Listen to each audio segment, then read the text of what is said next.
নমস্কার বন্ধুরা, রিতাজ ডায়েরি চ্যানেলে আপনাদের সবাইকে স্বাগত।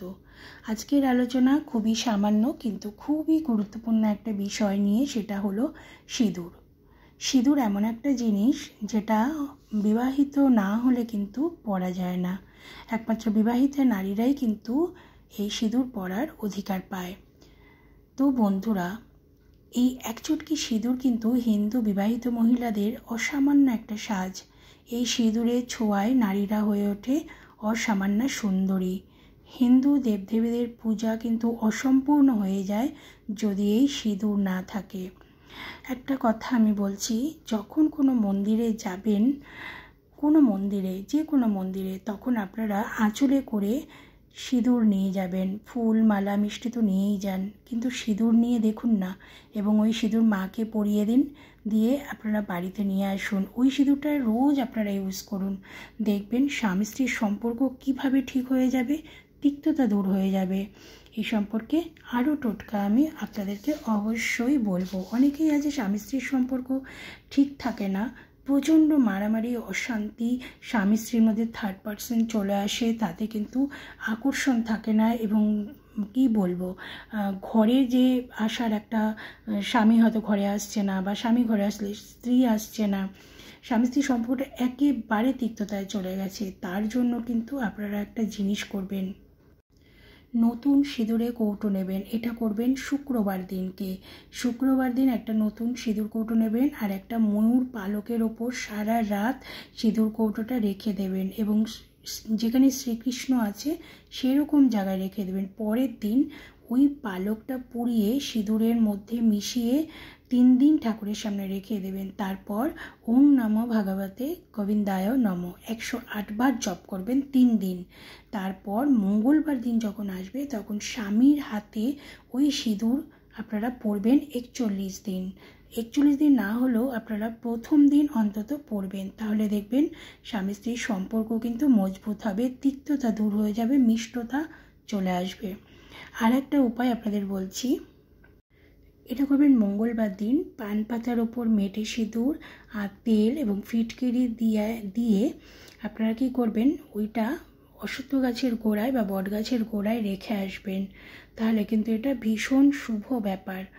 আর কারণ আপনাদের অনেক সময় অর্থকষ্ট বা অনেক কিছু লেগেই থাকে, তো সেই ক্ষেত্রে যদি এই উপায়টি করেন তাহলে কিন্তু ভীষণ ভালো হবে। আর একটা নারকেল আপনারা কিনে লাল সুতো দিয়ে পেঁচিয়ে একটু সিঁদুর দিয়ে সেটা কোনো মন্দিরে গিয়ে পুজো করিয়ে ঘরে এনে রেখে দেবেন, বা হনুমানজির মন্দিরে গিয়ে দান করে দেবেন। তাহলে দেখবেন যে অর্থনৈতিক অবস্থা বা অর্থ সংকট দূর হবে। যে কোনো সংকট থেকে কিন্তু আপনারা মুক্ত হবেন। যাদের রক্তদোষ সংক্রান্ত কোনো শরীর খারাপ হয়, তারা সিঁদুর মাথার ওপর ঘুরিয়ে কোনো প্রবাহিত জলে ভাসিয়ে দেবেন। আর আরেকটা জিনিস হচ্ছে যে, যারা স্টুডেন্টরা পরীক্ষায় সফলতা পাচ্ছে না, তারা শুক্লপক্ষের বৃহস্পতিবার হতে হবে এবং পুষ্যা নক্ষত্র হতে হবে। সেই দিন ভগবান গণেশের মন্দিরে গিয়ে সিঁদুর দান করে আসবেন। তাহলে দেখবেন সুফল পাবেন। সাথে পান পাতা আর ফিটকিরিও দিয়ে আসবেন। এই একই দিনে যদি হলুদ কাপড়ে 63 লিখে ওই কাপড়টা কোনো মন্দিরে দান করে আসেন, তাহলে দেখবেন যে পরপর 5টা বৃহস্পতিবার এটা করতে হবে। তাহলে কর্ম সমস্যা দূর হবে। যারা কাজ খুঁজছেন, কাজ পাচ্ছেন না, হন্যে হয়ে কাজ খুঁজছেন, তারা দেখবেন যে আপনাদের কর্ম সমস্যা কিন্তু একেবারে দূর হয়ে যাবে।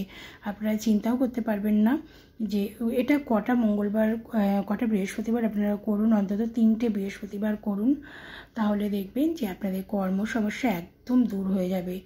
হলুদ কাপড়ে শুধু 63 লিখে নিজেদের জায়গায় রেখে দিন, তাহলেই দেখবেন আপনাদের সমস্ত সমস্যা দূর হয়ে যাবে। যাদের দুর্ঘটনার প্রবণতা আছে, বাইরে বেরোলে কোনো না কোনো দুর্ঘটনার যোগ রয়েছেন, তারা কিন্তু একটা জিনিস করতে পারেন। মঙ্গলবার দিন পান পাতার ওপর মেটে সিঁদুর, তেল এবং ফিটকিরি দিয়ে আসুন কোনো মন্দিরে, দুর্ঘটনা হবে না। দেখবেন কালো হলুদ এবং সিঁদুর লাগিয়ে ধূপ দ্বীপ দেখিয়ে ক্যাশ বাক্সে রেখে দিন। কালো হলুদ আনবেন, কালো হলুদের মধ্যে সিঁদুর মিশিয়ে দেবেন, দিয়ে সেটাকে ধূপ দ্বীপ দেখিয়ে ক্যাশ বাক্সে রেখে দিন। তাহলে দেখবেন আপনাদের ব্যবসা বাণিজ্য ভীষণভাবে ভালো যাবে। তো বন্ধুরা, দেখতেই পাচ্ছেন যে সিঁদুর দিয়ে কত রকম কিছু কাজ করা যায়। সিঁদুর কিন্তু কাউকে দেবেন না, সিঁদুর কাউকে দেবেন না, মা মেয়েকে দেবেন না, মেয়ে মাকে দেবেন না, এবং বাইরের কেউ আসলেও কিন্তু এই সিঁদুর আপনারা দেবেন না। যে সিঁদুর আপনারা টোটকা করছেন সেই সিঁদুর কিন্তু কখনোই, এমনিও সিঁদুর কাউকেই ভাগ দেবেন না। সিঁদুর যার যার সিঁদুর তাকেই পরতে দিন। আর যদি কেউ আসে বাড়িতে তাহলে আপনারা নতুন কোনো সিঁদুর কৌটো রেখে দেবেন, সেখান থেকে সিঁদুর পরিয়ে দেবেন। দেখবেন বন্ধুরা যে সিঁদুর এতটাই শুভ জিনিস যে যখন আমাদের হিন্দু মহিলাদের বিয়ে হয় তখন কিন্তু আমরা সিঁদুরের যে গাছ কৌটো নিয়ে কিন্তু শ্বশুর বাড়িতে প্রবেশ করি। এটা কিন্তু একটা শুভ বার্তা বয়ে নিয়ে যায়। তো সেই জন্য সিঁদুর কিন্তু খুবই শুভ একটা জিনিস। এই জন্য সিঁদুর কখনো মাটিতে ফেলবেন না। যখন কোনো মন্দিরে যাবেন সিঁদুর অবশ্যই নিয়ে যাবেন। সিঁদুর নিয়ে গিয়ে মাকে পরানো কিন্তু খুবই শুভ। স্বামী স্ত্রীর সম্পর্ক ঠিক রাখার জন্য কিন্তু সিঁদুরের ভূমিকা অনেক।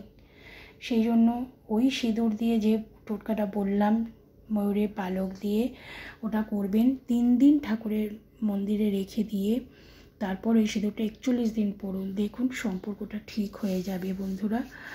আর আপনাদের কেমন লাগছে আপনারা কিন্তু অবশ্যই জানাবেন। ভালো লাগলে লাইক শেয়ার আর কমেন্ট করতে ভুলবেন না বন্ধুরা। আর আপনাদের কাছে অনেক অনেক আপনাদেরকে ধন্যবাদ জানাই যে আপনারা আমার ভিডিও দেখছেন এবং সাবস্ক্রাইব করছেন, আমার পাশে আছেন। আর সেই জন্য আমি নিত্য নতুন ভিডিও আনতে পারছি আপনাদের জন্য। তো বন্ধুরা, আরও নতুন ভিডিও আপনাদের জন্য আমি নিয়ে আসবো যাতে আপনারা লাভবান হন সেগুলো উপায়গুলো করে। তো আজকে যে উপায়গুলো বললাম সেগুলো করে দেখুন, অবশ্যই ভালো থাকবেন। সংসারে স্বামী স্ত্রীর উন্নতি হবে, ব্যবসা বাণিজ্য ভালো হবে, সব কিছু ভালো হবে। সবাই ভালো থাকবেন।